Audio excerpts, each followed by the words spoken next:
Hi friends, ಅಭಿರುಚಿಗೆ ಸ್ವಾಗತ. ಇವತ್ತು ಇದಕ್ಕೆ ಬರೋ ಸಾರು ಮಾಡ್ತಾಯಿದ್ದೀನಿ. ತುಂಬ ಈಸಿಯಾಗಿ ಬೇಗನೆ ಆಗೋ ಥರ ಮಾಡ್ತೀನಿ. ಈಗ ಒಂದು ಮಸಾಲೆ ರುಬ್ಕೊಂಬಿಡೋಣ. ಈಗ ಒಂದು ಸ್ವಲ್ಪ ತೆಂಗಿನಕಾಯಿ ತೊಗೊಂಡಿದ್ದೀನಿ, ಒಂದು ಈರುಳ್ಳಿ, 1 ಇಂಚು ಶುಂಠಿ, ಬೆಳ್ಳುಳ್ಳಿ 1 ಗಡ್ಡೆ, 2 ಹಸಿಮೆಣಸಿನ್ಕಾಯಿ, ಸಣ್ಣದು 2 ಟೊಮೆಟೊ, ಸ್ವಲ್ಪ ಕೊತ್ತಂಬರಿ, ಇದೆಲ್ಲ ಫ್ರೈ ಮಾಡ್ಕೊಂಬರೋಣ. ಹಸಿ ವಾಸನೆ ಹೋಗೋದಕ್ಕೋಸ್ಕರ ಒಂದೇ 1 ಟೇಬಲ್ ಸ್ಪೂನ್ ಎಣ್ಣೆ, ಚಕ್ಕೆ ಲವಂಗನೂ ಹಾಕ್ಕೊಳ್ಬೇಕು. ಫಸ್ಟು ತೆಂಗಿನಕಾಯಿ ಹಾಕೋಣ.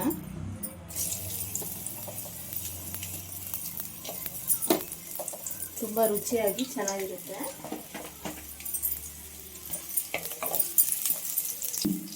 ಮೂರು ಲವಂಗ, 1 ಚಕ್ಕೆ, 3-4 ಲವಂಗ ತೊಗೊಂಡಿದ್ದೀನಿ, 2 ಹಸಿಮೆಣಸಿನ್ಕಾಯಿ, 1 ಗಡ್ಡೆ ಬೆಳ್ಳುಳ್ಳಿ, 1 ಇಂಚು ಶುಂಠಿ ತೊಗೊಂಡಿದ್ದೀನಿ. ಹಾಕಿ ಚೆನ್ನಾಗಿ ಫ್ರೈ ಮಾಡ್ತೀನಿ.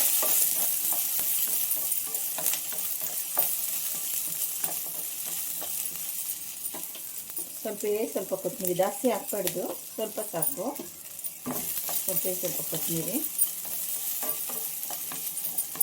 ಆಮೇಲೆ 1 ಟೊಮೆಟೊ ಸಣ್ಣದು ಇದನ್ನು ತೊಗೊಂಡಿದ್ದೀನಿ. ಜೊತೆಗೆ ಇದು ಅವರೆಕಾಳು ತೊಗೊಳ್ಬೇಕು, ಅಂದರೆ ಒಂದು ಸ್ವಲ್ಪ ಸಾರು ರುಚಿ ಕೊಡುತ್ತೆ. ಸಾಕಿಷ್ಟು ತೊಗೊಂಡಿದ್ದೀನಿ. ಈಗ ಸ್ವಲ್ಪ ಫ್ರೈ ಮಾಡ್ಕೊಳ್ಳಿ. ಈಗ ತೆಂಗಿನಕಾಯಿ ಹಾಕೋಣ. ಫ್ರೈ ಮಾಡಿ.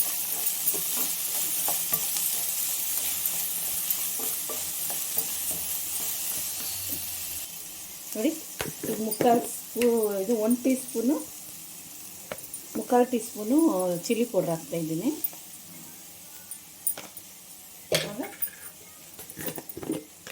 1 ಟೀ ಸ್ಪೂನ್ ಧನಿಯಾ ಪುಡಿ ಸ್ವಲ್ಪ ಜಾಸ್ತಿನೇ ಹಾಕ್ಕೊಡಿ. 1/4 ಟೀ ಸ್ಪೂನು ಧನಿಯಾ ಪುಡಿ ಹಾಕ್ತೀನಿ. ಸ್ವಲ್ಪ ತಣ್ಣಗಾದ್ಮೇಲೆ ರುಬ್ಕೊಂಬರೋಣ. ಸ್ವಲ್ಪ ಎಣ್ಣೆ, 1 ಟೇಬಲ್ ಸ್ಪೂನು, ಸ್ವಲ್ಪ ಈರುಳ್ಳಿ ಹಾಕಿ ಒಂದು ಫ್ರೈ ಮಾಡ್ಕೊಳ್ಳಿ. ಅವರೆಕಾಳು ಹಾಕ್ತಿದ್ದೀನಿ, ಇದಕ್ಕೆಲ್ಲ ಅವರೆಕಾಳು 1 kg ತೊಗೊಂಡಿದ್ದೆ.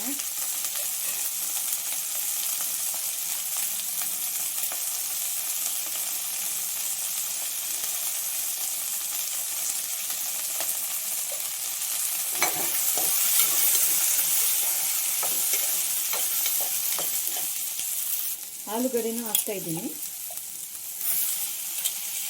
2 ಆಲೂಗಡ್ಡೆ ತೊಗೊಂಡಿದ್ದೀನಿ. ಬದನೆಕಾಯಿನೂ ಹಾಕ್ಬೋದು, ನಾನು ಬರೀ ಆಲೂಗಡ್ಡೆ ಹಾಕ್ತಾಯಿದ್ದೀನಿ.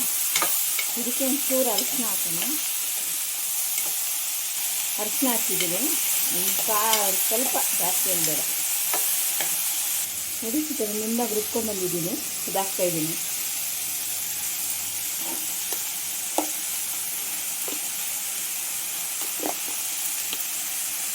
ಉಪ್ಪು ಹಾಕ್ತಾಯಿದ್ದೀನಿ, ಎಷ್ಟು ಬೇಕಾಗ್ತದೆ ಕಲ್ಲುಪ್ಪು ಹಾಕ್ತಾಯಿದ್ದೀನಿ. ಹಾಕಿ ಚೆನ್ನಾಗಿ ಮಿಕ್ಸ್ ಮಾಡಿ 1-2 ನಿಮಿಷ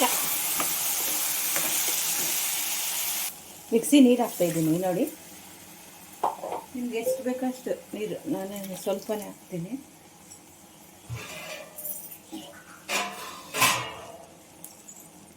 ನೋಡಿ, ಇಷ್ಟು ಸಾಕು. ಅಕ್ಕಿ ಒಂದೇ 1 ವಿಸಿಲು, ಜಾಸ್ತಿ ಏನು ಬೇಡ, 1 ವಿಸಿಲ್ ಹಾಕ್ಸಿ ಬಿಡೋಣ. ನೋಡಿ, 1 ವಿಸಿಲು. ನೋಡಿ, ರೆಡಿಯಾಗಿದೆ. ಇದಕ್ಕೆ ಒಗ್ಗರಣೆ ಕೊಡೋಣ. ನೋಡಿ, 1 ಸ್ಟೀಮ್ಗೆ ಇದಾಗಿದೆ. ನೋಡಿ, ಹಾಕ್ತಾಯಿದ್ದೀನಿ. ಸ್ವಲ್ಪ ಸಾಸಿವೆ,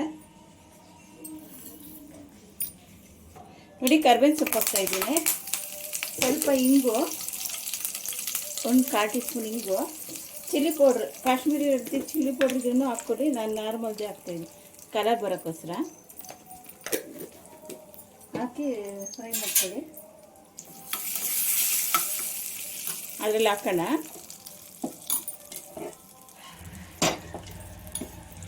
ನೋಡಿ, ಇದರಲ್ಲಿ ಹಾಕ್ತಾಯಿದ್ದೀನಿ.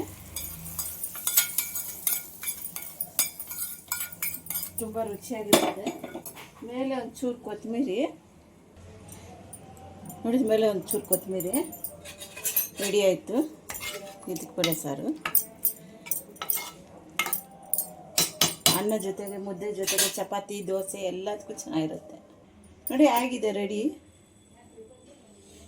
ತುಂಬ ರುಚಿಯಾಗಿರುತ್ತೆ.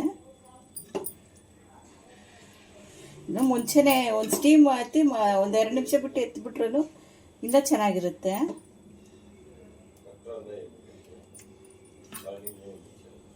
ನೋಡಿ ಇದಕ್ಕೆ ಬೇಳೆ ಸಾರು ರೆಡಿಯಾಗಿದೆ.